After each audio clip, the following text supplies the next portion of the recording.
Շնորհակալություն, պարոն Խաչատրյան, այս հարցը նաև հանձնաժողովում ենք քննարկել։ Ես կուզենայի ուղղակի հարգելի գործընկերներ, սիրելի քաղաքացիներ, մի բան արձանագրել, որպես ազգային ժողովի падգամավոր, հա,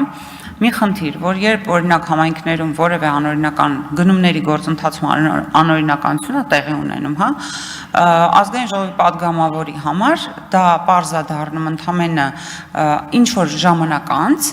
որովհետև հաշվեկնիչ պալատը, որի միջոցով օրինակ ազգային ժողովը իմանում է այսինչ դեպքի մասին, միշտ լինում է կարելի ասել հետմահու, այսինքն դեպքը լինում է, դեպքից հետո հաշվեկնություն է տեղի ունենում, այսինքն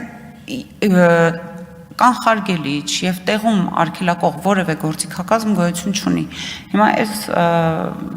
օրենքի նախագիծը թույլ է տալիս տեղում օրինականության մասով առնվազն թույլ չտալ, որպեսզի անօրինականություն տեղի ունենա։ Պարոն Խաչատրյան, ոչ ոք քաղաքականության, այսինքն ռեսուրսների արդյունավետ կծախսի համայնքապետը թե ոչ, ինքը կորոշի իր համար, չգիտեմ, հերթական նոր մեքենան գնել, թե համայնքի համար որևէ բարեկարգում անել, դա բացառապես իր որոշումն է, բայց գործընթացը, որով ինքը դա պատրաստվում է անել, պիտի լինի օրինականության շրջանակում։ Սրա մասին է խոսքը, պարոն Խաչատրյան,